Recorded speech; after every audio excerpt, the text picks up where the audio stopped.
Hi, friend. Hello. How are you? Good. How are you? Good. Thanks for hanging today. It's been a minute. Of course, it has. Yeah, you've been up to all sorts of fun stuff that is not selling software.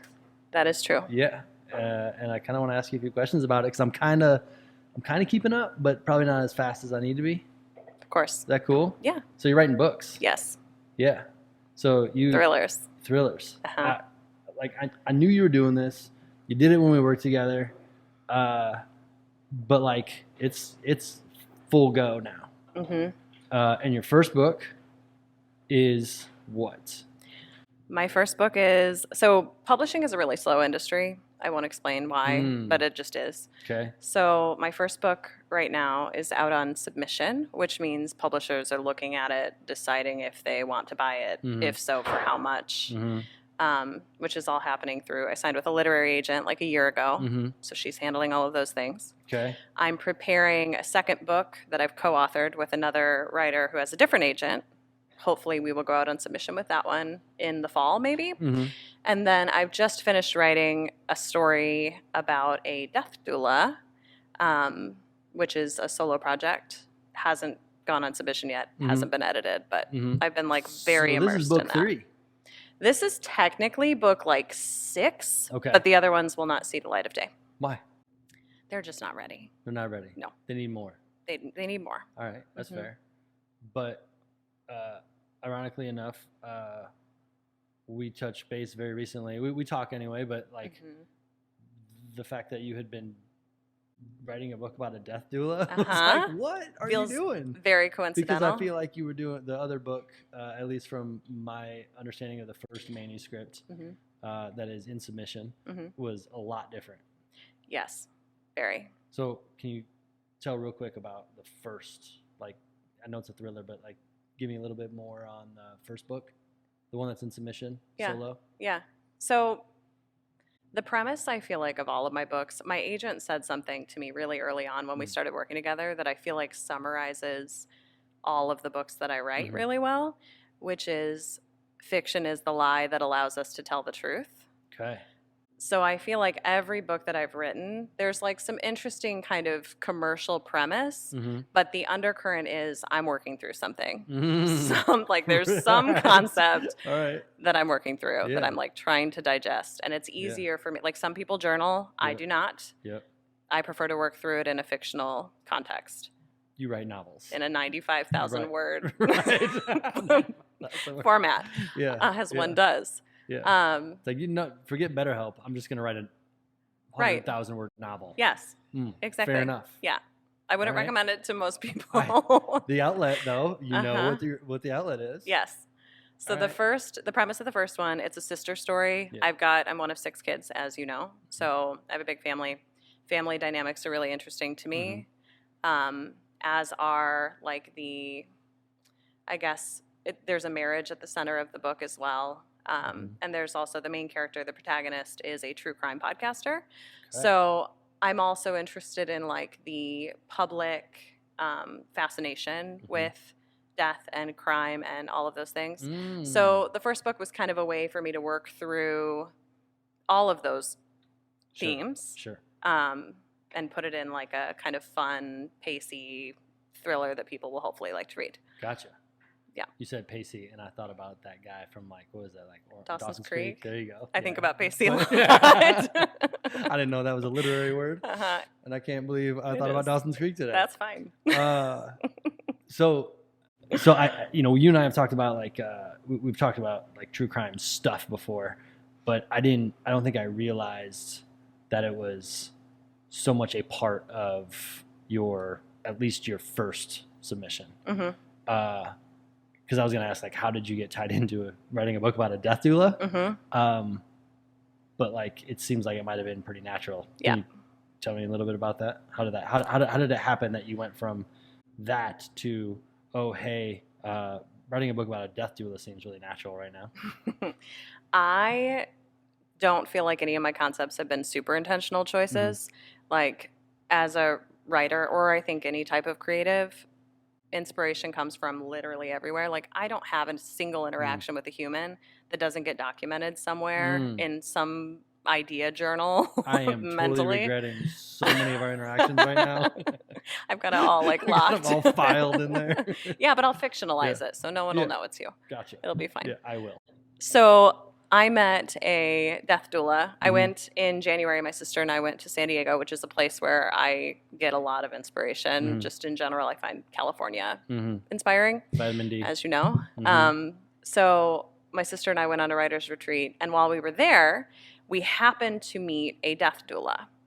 And at an acai bowl shop. Like she was selling acai bowls. She was selling acai bowls. Yes. Yeah. Okay. So she was working at the shop. Yes. Gotcha. Okay. And we just got to talking. Yeah. And I asked her like what else she does. She mentioned that she was from, I wish I remembered the exact state, something like Nebraska, not California. And so I asked her what brought her to this state. She said to me something like, I've just always known I wanted to die in Southern California. What? Which I thought was really interesting. Yeah. And this is how I knew that she was doing things other than acai bowl selling. And she quickly divulged that she's a death doula. And she was training to become a doula and also to memorialize her clients' stories. Okay. So to produce like these kind of nonfiction, self-published works that maybe would only ever be important to families and relatives of the deceased, but for those people, obviously very important. So her work is twofold. She's a doula. She also is writing these stories. Okay. Did you know what a death doula was at that point?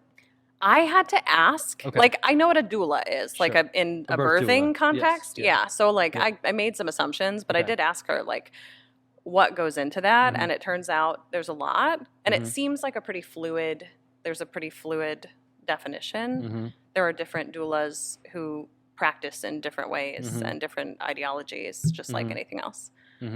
What did you learn, like, in that moment, asking her, like, hey, what is a death doula? Like, how did she describe what she was doing? So, yeah, she, of course, is locked in the notebook, in the mental notebook. She had described basically, like, the sitting with the dying is kind of the basic premise, right? Like, being a companion to someone who's transitioning from life to death, which is, I think, like, a big enough thing. But then beyond that, there's all of these things involved in dying that you don't think about, that a doula, similar with birth, like there's just things you wouldn't think of until, and the worst time to think of those things is when you're giving birth or when you are passing away, like when you're in the moment. So having someone like a doula to shepherd you, there are some people who have the benefit of advance notice. I don't know that it's a benefit actually when it comes to death, but some people who have advance notice, and for those people, a doula can be really prescriptive along the way. For others who have maybe already passed, a doula can be someone who helps the friends and family grieve, get through logistics. There's a lot of things to be coordinated when someone passes away. So it seems like they have to, as an occupation, they have to be pretty fluid based on the situation. Yeah. So this is not a profession that you had encountered before. No. You made some assumptions based on what she said. She told you a little bit, and then you're like, I'm gonna write a book about it. You probably had to learn a ton about a new world. Can you tell me a little bit about that? Yeah, it's interesting because fiction and nonfiction are held to slightly different standards. In a nonfiction book, if you were reading about like what is a death doula, there would be a lot of facts, there would be research that is cited, there would be statistics. In fiction, we don't get to do that. Like no one wants to be told what all of these things are. You have to put it in a narrative. But the writer still has to know all of those things. You have to know how a doula moves through the world, how they get paid, how they engage with their clients, how they think about their relationships with their clients. And I think more often than not, I've met a couple of people who are in kind of the death industry, and there's always some kind of personal tie. Either, I had a parent pass, none of us were with him, and the post-death experience was really traumatizing, and so I want to sit with people, and I want to help people not experience that. Or there are people who work with like the elderly, Mhm. and they've noticed like there's a absence of family and people around as you get Mhm. older and as you Mhm. decline. So they want to be that companion. Mhm. So anyway, had to immerse myself Sure. in conversations with people, in research. I've read a couple of books. There's not a lot of books, fiction books, Okay. about death doulas. It's kind of an not untapped because everything has been done, but Sure. like somewhat Sure. Sure. lighter saturation. But yeah, I had to learn a ton. So a couple of things that I'm hearing is that, I mean, it sounds like with the emergence of a death doula and then some of the other things you said about the way a death doula operates, there are gaps Mm-hmm. in the way people die. Mm-hmm. Tons. Like, Yeah. what are a couple of examples? Well, I think even if you think about like, I feel like everyone's heard someone say, I have at least, play this song at my funeral, or, do XYZ at my celebration of Yep. life. But like, never do we ask, what is a funeral to you? Like, It's what always is assumed that? that there is a funeral the way. Like when we get there, Yeah. that process will happen. This is the thing. People show up, they wait in a line, they sign in before they go in, they wait in the line, they pay their respects, they move on, they might see the family, they might not, Right. and then they kind of hang around before they maybe just kind of slowly part off, or they go into some basement of a church and go through a catering line. Right, like that's been my experience. Yeah. Been to a handful, but that's I typically kind of trail off, right, and get back into my car and go on about my day. Unfortunately, but that's a funeral to me. So it is very much like when I get there. I mean, that's what I think about. Yeah. But it feels like that's changing. I think especially, and I'm sure it differs by geography, right? Like I was in Southern California having this conversation. I don't know that I could have had an interaction like that here. Just because innovation tends to originate not in the middle of America. Yeah. Yeah. It's cool when it does. Yeah. But I think like people have started to key into the fact that there's not one way to die. There's not one way to grieve. There's not one way to mourn. Like there can be individuation. And for me, like what I think I would want, how I would define a funeral or a celebration of life, it's probably so different from the next person. And I think funerals, the only place that I know of to get like an all-in-one solution, or to get someone who will concierge you through the steps, is like if you have a church that you go to, or if you get referred to a funeral home maybe. Sure. But there's not a lot of, I guess, proactive education on all of those steps. So in the moment of death, it's panic. It's the screaming ambulance and the open and shut funeral, scrambling to throw things together. And I just don't think there's any closure in that. Like that's not grief to me. Feels like chaos. Which is why it feels like it's important for people to, like, what is a funeral to you? Right. What is mourning? What is, Right. It's different for everybody. Right. And it almost feels like, kind of, if I'm just reading between the lines too, it's you keep saying like, what is a funeral? But the question to me was almost like, what does dying mean? Like, what does it mean? Yeah. Right. And there's the obvious, like, the definition, of where your body stops working. Right. Yeah. But like, we could get super existential. We could go a lot of directions here, sure. But it sounds like, did you experience in your research? Did you experience people doing things that you had never really encountered before in your, pre-death doula novel writing? Yeah, I think my thoughts on death as a whole have changed pretty dramatically. Just because my experiences with my personal experiences. So my dad died when I was really young. I have a limited, I think I was 9. So like, I was not the purchaser of things or the planner of stuff. I was just an observer. It was not a positive experience. I'm not that it ever is going to be warm and fuzzy necessarily, but it was cold and it was clinical, and it was not something that I think anyone in my family would have wanted. Right. Had a similar experience with other deaths that I've had at older ages when I actually had more of a concept of what was going on. And I feel like I did not, until this research, until this book, until meeting this person in San Diego, didn't even know that there were choices, that you could choose to die differently, that you could choose to be mourned differently, and even that you could provide your family closure. Like, how nice to not have to, when somebody dies in your family, then argue about the logistics. Yeah. With the well, this is what Dad would have wanted, or would have wanted. And we don't completely know. Assumptive. Yeah, we don't know. Based on your specific relationship with Dad. But you've got siblings. Right. That all have opinions. Their own opinions based on their own relationships. Right. Yeah, and then the last thing that the person who's passed would have wanted, in fact, is infighting in your family. Right. But that's what happens. And emotions are running high. Rational decisions are hard to make in those moments. Sure. So to have that done would be ideal. Right. I mean, you said the words cold and clinical.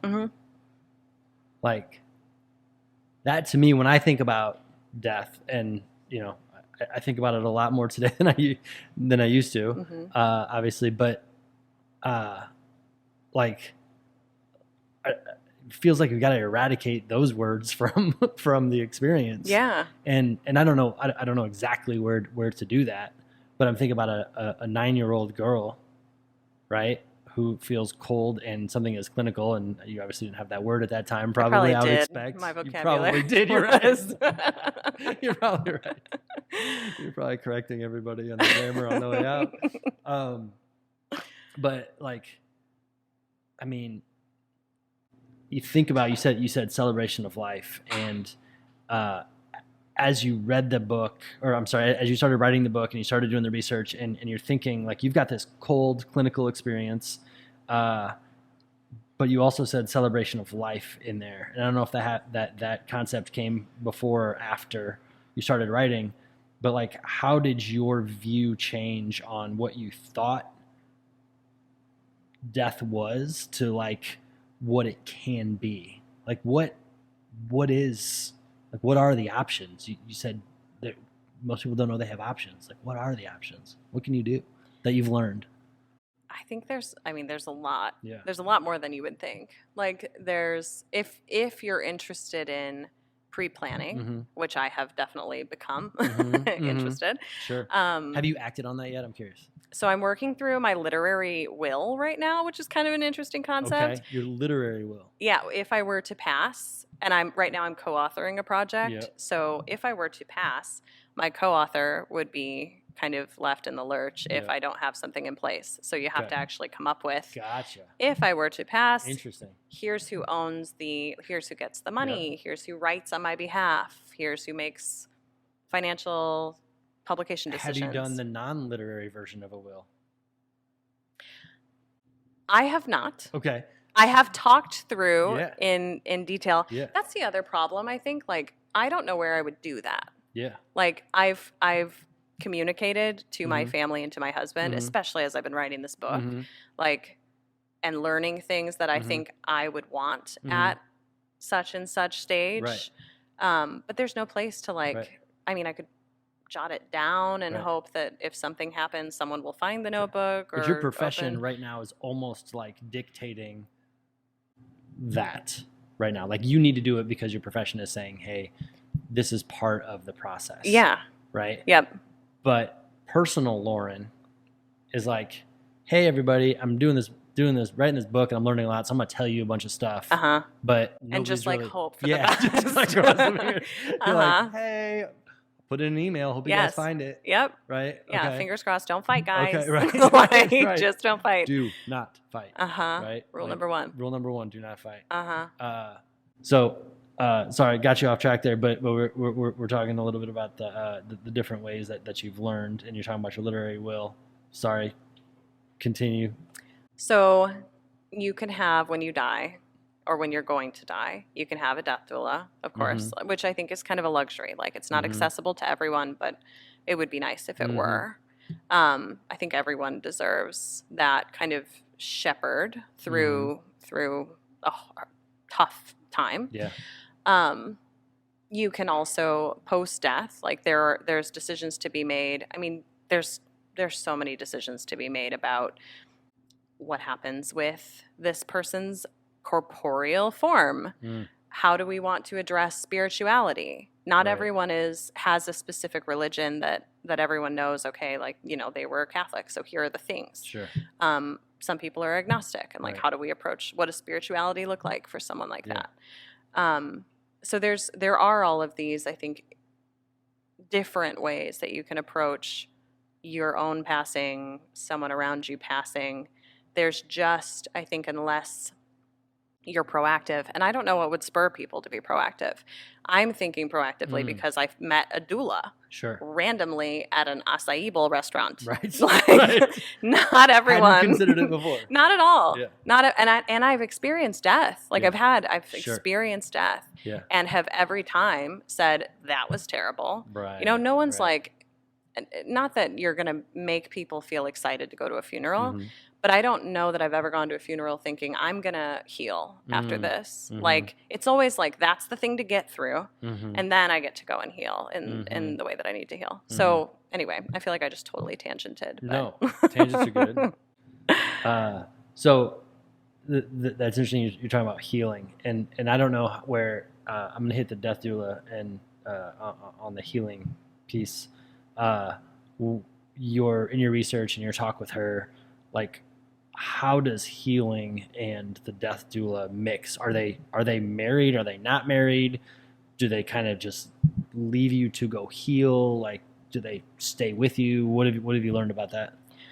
So, from a doula perspective, I think there's a lot of, like, they've got a lot of services they can help with. Like, they can tell you as a client, as a dying client, here are the things that you're going to experience physically.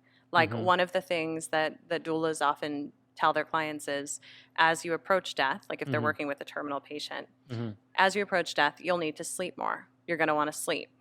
As you approach death, like, immediately, you're going to have a moment of lucidity. You're going to feel physically more vibrant. The people around you are going to say things like, you're going to pull through this. I can just tell. That's a phenomenon that happens before people pass sometimes. You get this, like, surge of energy, and then people pass. So there's the education piece on the experience of death, which I feel like a lot of us don't have. Like, I didn't before this. But then there's also the education for friends and family who are going to have to coordinate post-death treatment of this person, and of the mourning process. There's just steps that nobody would even think of or want to think of necessarily. Can you give me an example? So I didn't know, and I think I sent you a tweet that I saw about this, which was so interesting. The concept of a living funeral. Mind-blowing. Didn't even know you could do that. Genius. I sat out there at Starbucks on the corner, and I might have gotten a little emotional as I was reading through it. That makes sense. It's like, it's so impactful. Yeah. Well, even just reading about, and doulas will tell you this too, like, we don't know. I think we see things in movies and TV and books even. Like, I will be guilty of probably glamorizing things too, but we see a very specific take on death, which is like, it's horrific, it's scary, it's negative. But there's this whole other side. Like, if you so choose, you can have a living funeral. You can have your family prepare your body for cremation rather than a professional. Like, we have these choices. And I think a doula, part of what they do is open your mind and tell you do get to pick. Help you know that there are those choices. Yeah. Yeah, that's... I mean, I think we, towards the beginning when we were talking, you said something about choices, right? And I think that to me is kind of what has been one of the more eye-opening things, that it's not, you get the call from the funeral home, you run the credit card, and the things just happen, right? Like, that's, maybe the easy button at the time, especially for people who have no idea what's going on.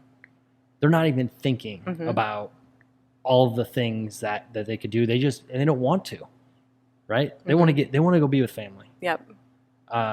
They want to start their mourning process, and start to figure out, hey, what's the rest of my life going to look like? Mm-hmm. But because there are choices, and because there is, I'm going to call it a lack of education, because I think there's very much of a lack of education. Mm-hmm. Hopefully your book helps with that. But you start to think about the lack of education, and there are just so many ways to die. Mm-hmm. And it doesn't need to be as glamorized as, the movies and the shows that we watched, that it is a totally, I guess, clinical and cold thing. Mm-hmm. It can be a little bit warmer. It's not going to necessarily change the fact that it's not going to bring somebody back, right? Right. But it can be a little bit of a warmer thing. Yeah, I mean, what if there were closure to be had at a funeral instead of, and you could argue some people do feel that way. Sure. Hasn't been my experience. Okay. So I feel like there's an opportunity to infuse actual meaning into some of these things based on, like, we're all different. Everyone's different. Everyone who dies is different. Yep. So based on that, there's an opportunity to individuate and to create a death plan, a post-death plan that fits that person. Yeah. And that family. Dang. Is part of the book, is there any driver there of education? Or are we just getting, helping you work through your things? I mean, part of it is, I think, so in this book in particular, I, as someone who has experienced death in a couple of different ways at a couple of different junctures, I think as I've gotten older, I've come to see that it doesn't have to be dark. Yep. My personal take. Like, we can see, I had a conversation with someone a while ago about how death and life and meaning and all of those things are commingled. And if you think about a person's life cycle, like, we have morning, which is birth. We have the daytime, which is our existence, our time on earth. And then death is kind of a sunset. And all of these things are interconnected, and they're all cyclical. And there is dark at night. There is sun in the morning, or in the day. But, like, they are equally, like, if you've ever watched a sunset, sunsets are beautiful. They can be. We don't have to think of death as something horrific and dark and cold and clinical. Sure. We can think of it. So anyway, the book has helped me to process through, what do I think death is? What do I want death to be? What do I want my sunset to feel like? And that's 90,000 words of me working through that. It's a great read.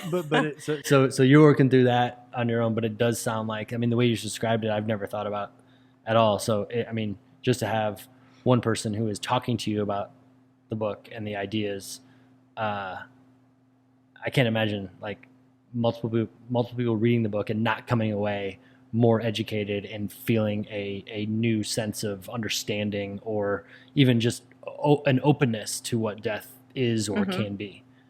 Is that part of the goal at all? I think for me, there's social commentary in every book I write. Sure. Like, it's, I hope, kind of incognito, but it's in there. And I think something I would like people to take away from this book is the sentiment that death doesn't have to be dark, that we deserve to die and grieve and process in the way that we need to as people. There's not a one-size-fits-all way to do any of those things. And what gives one person closure may not do the same thing for another. Sure. So there's just, I want people to see that there are different ways to die. That sounds maybe a little bit dark, but there are different ways to die. Totally. Other than the traditional way that has been laid out for us. And that, we can see it as not so scary, maybe that way. We can, when we do die, give people that we leave behind a feeling of closure, an appreciation for the beauty that we were while we were here, those kinds of things. Yeah, that's amazing. Well, when are we targeting for release here? 2025? What are we thinking? Publishing is slow. Yes. Glacial. So 2025 would be optimistic. Okay. Let's go with that. Let's manifest that. 2025. All right. Sweet. Well, thanks for writing it, and thanks for sharing it, and giving me the update. I always enjoy getting coffee and hanging and chatting, drinking White Claws, whatever. Yeah, for sure. Appreciate you hanging out with me. Yeah, thank you. Yeah.